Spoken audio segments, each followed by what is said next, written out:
Bonjour, bienvenue dans Cocorico épisode 4. Et ouais, 4, ça fait déjà un mois qu'on tourne cette émission, donc 4e épisode, donc 4 semaines. Cette semaine, on va parler de la semaine du 25 au 1er octobre, donc j'espère que vous êtes prêts. Merci pour tous les retours des derniers épisodes, ça fait plaisir. Je reçois pas mal de messages, donc merci beaucoup, évidemment. Donc cette semaine, ça parle évidemment de rugby, de foot, mais pas que. On va parler de cyclisme, de MotoGP, de handball et F1 aussi, évidemment. Et on finira par un petit fun fact, parce que je sais que vous aimez bien ça. Donc on peut passer à la suite. Préparez vos oreilles et bonne écoute à tous.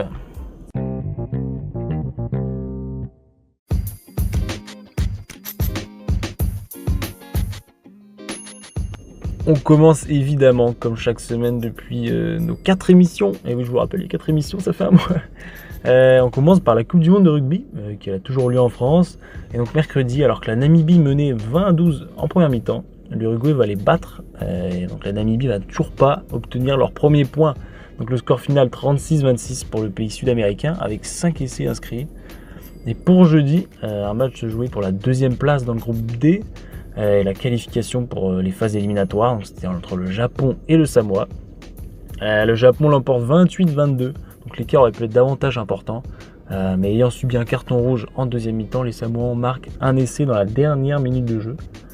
Donc le Japon est donc à égalité avec l'Argentine, puisqu'elle a gagné ce dimanche 59-5 contre le Chili. Donc ils sont tous deux à 9 points. Et les deux vont s'affronter au prochain match pour savoir lequel des deux donc, sera qualifié à suivre le 8 octobre prochain. Donc ça risque d'être un gros match. Et pour vendredi, comme tous les 4 ans, et oui, lors de ces mondiaux, on assiste à quelques déculottés. Donc l'Italie ne déroge pas à la règle puisque la squadra a pris 96-17 contre les Néo-Zélandais. Avec cette victoire, les All Blacks reviennent à égalité avec leur adversaire du jour, donc 10 points chaque. Et pour l'anecdote, le score était de 49-3 à la mi-temps.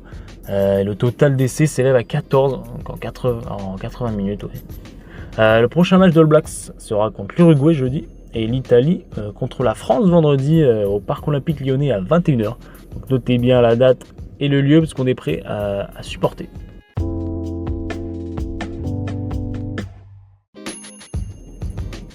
Je m'excuse pour tous les non-fanats de foot, mais cette semaine il y a eu pas mal d'actu foot par rapport aux autres sports, donc je vais quand même la traiter et en même temps ça intéresse quand même la majorité de mon auditoire. Donc lundi 25, donc lundi dernier, en MLS, l'Inter Miami a fini le score sur un match nul contre le 2e du championnat, donc Orlando. Messi qui était blessé n'a donc pas joué. Et l'équipe portée par l'Argentin reste avant-dernier, donc 14e, à 5 points des 9e pour la qualification play-off. Donc quand même, c'est très serré. Mardi, Barcelone qui devait rattraper un match dû au calendrier chargé avec les compétitions européennes, cède 2 points en allant faire match nul 2-2 à Majorque. Même s'ils nous ont fait le coup la semaine dernière en allant gagner 3-2 en perdant 2-0 à Celta Vigo, l'équipe de Xavi s'est réveillée trop tard pour espérer l'emporter. Et Séville qui sort la tête de l'eau en remportant leur match 5-1. Donc ces deux équipes, elles sont jouées vendredi, donc dans la même semaine, et le Barça l'a emporté 1-0 à domicile, grâce à un super but de Ramos contre son camp. Donc il reste premier avec 20 points et 1 point d'avance sur Gérone, mais avec un match de plus. Et en Ligue 1, Lille s'est fait surprendre en début de partie en prenant 2 buts en 15 minutes face à Reims. Donc malgré le but d'André, il ne propose vraiment rien en fait pour revenir. Donc belle opération pour Reims qui passe 5e. Durant le multiplex européen du mercredi, la seule surprise est l'Inter qui perd à domicile face à Sassuolo. Leur dernière défaite remontée à la finale de Ligue des Champions en juin dernier. Donc ça fait un bout. Ils sont donc rejoints par leur concurrent l'AC Milan en tête. Quant au Real, le Real l'emporte 2-0 face à Las Palmas. Et petit cocorico avec ce jeudi le but de Grisou et l'Atlético qui gagnera 2-0 face à Osasuna. Et ce week-end, quelques petites surprises avec la défaite de City à Wolverhampton 2-1. J'allais dire aussi la défaite de United à domicile face à Crystal Palace. Mais United, ça devient normal. Liverpool perd à la dernière minute après un contre son camp de Matip. Alors que les Reds résistaient à 9 contre 11 pendant la deuxième partie du match. Clermont prend le point du nul dans un stade à moitié détruit contre le PSG, qui était assez mou quand même et qui n'a vraiment pas poussé pour véritablement gagner. Le gros match de la Ligue 1 était Monaco-Marseille. Après s'être fait surprendre d'entrée en prenant 2 buts, Monaco va prendre le contrôle du match et l'emporter 3-2 à domicile dans un stade à 95% marseillais. Et donc je vous laisse avec l'interview d'après-match de Gennaro Gattuso, le nouvel entraîneur de Marseille, qui a été interviewé par Alexander Ruiz. Mister, ¿cuál conclusión puede sacar de este partido? Que hemos perdido con pequeños detalles, seguro, porque el primer gol es un saque de banda, el segundo ha tenido el tiempo en el último 9 metros de stopar y tirar. On a perdu sur quelques petits détails avec ce coup de pied arrêté et ensuite sur les deux parades. El tercero,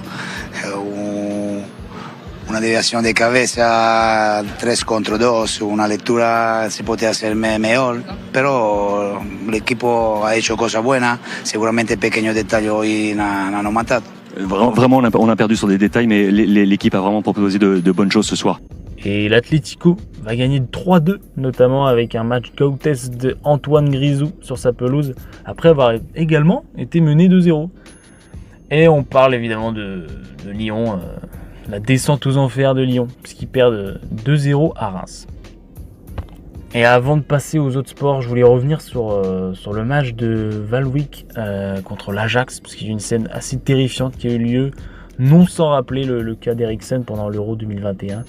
Donc pendant une sortie, le gardien s'est pris un coup à la tête et a perdu connaissance, et les joueurs ont immédiatement appelé les secours, ayant compris ce qui se passait.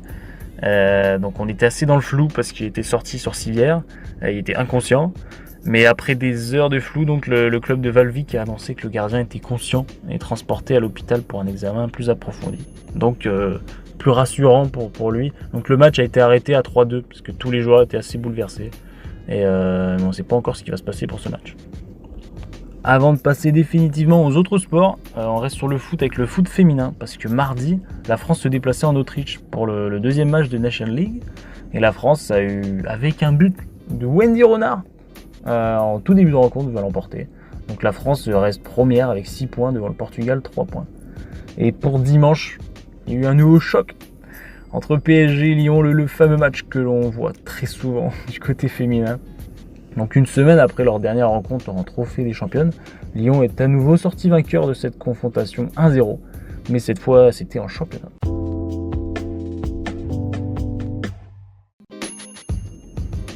On passe maintenant au tennis. 11 Jabber a remporté le tournoi WTA 125 de Ningbo ce dimanche. La petite surprise est la victoire d'Humbert face à Rublev en 8e de finale de Pékin, qui va perdre en quart de finale face à Daniil Medvedev. Et pour les Asian Games, il y a le chinois Xingzhen Zhang a remporté la finale face au japonais Yosuke Watanuki. Mais je vais y arriver. On passe au tournoi d'Astana, parce que le tournoi d'ATP 250 et Adrian Manarino passe en quart de finale. Donc on va voir la suite du tournoi dans la semaine qui arrive. Et on finit avec Caroline Garcia. Fly to Caro ou pas? Eh ben non, parce qu'elle s'incline à nouveau face à Maria Sakkari, quart de finale du WTA 500 de Tokyo. On va parler de handball maintenant, parce que mercredi, il y a eu de nouveau la Ligue des Champions. Et le PSG qui se déplaçait à Vive Targi Kielce, donc c'est un club polonais. C'était un match extrêmement serré. Et une victoire des Polonais, 30-29. Donc première défaite des Parisiens en Ligue des Champions. Et de l'autre côté, quant au Montpellierin, victoire à domicile 30-28 contre une autre équipe polonaise, donc c'est Wilse Plock. Première victoire de Montpellier en LDC justement. Et ils lancent donc leur saison européenne, c'est bien ça. On passe maintenant à une petite compétition, je sais pas, ça me fait plaisir, c'est le championnat d'Europe masculin de baseball qui a eu lieu du 24 au 27 septembre pour la phase de poule, donc en République tchèque. Après avoir essuyé une grosse défaite face au tenant du titre 9-0 contre donc, les Pays-Bas dimanche, la France s'est ressaisie lundi en battant 3-1 les Croates et mardi 10-0 contre l'Ukraine. Et la France va s'incliner en quart de finale 6-5 contre l'Allemagne. L'Espagne va gagner donc la compétition ce dimanche là, face à la Grande-Bretagne 11-2 et la France finira la compétition 7ème. Cette semaine, et oui, on a un petit cocorico. J'aurais pu l'attribuer à Griezmann vu son match, mais je vais l'offrir à Arnaud Desmar, vainqueur du Tour de Vendée qui s'est déroulé dimanche. Alors oui, c'était facile, car la très grande majorité des cyclistes étaient français pour cette course, mais je suis content d'encourager le cyclisme et les sports un peu moins médiatisés.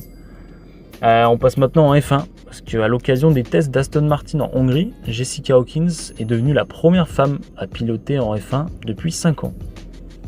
On passe à l'autre sport mécanique avec la MotoGP.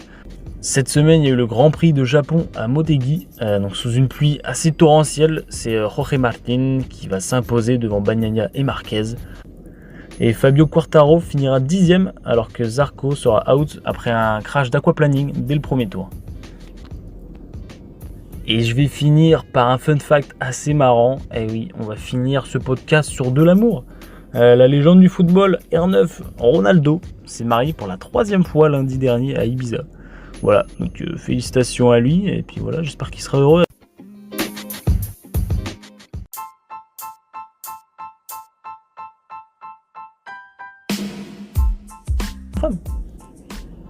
Cocorico épisode 4 est terminé, donc merci de l'avoir suivi. Je vois que vous aimez bien les formats entre 10 et 15 minutes, donc je vais essayer de rester dans ça pour l'instant. Merci d'avoir écouté une nouvelle fois, et j'espère que ça vous a plu. N'oubliez pas, si vous avez des petites choses à me dire, à me conseiller, à donner des avis, des feedbacks, ça m'intéresse toujours, donc vous pouvez laisser des petits commentaires. Donc voilà, merci beaucoup, je vous souhaite une bonne journée, une bonne soirée, une bonne ce que vous voulez, à la prochaine.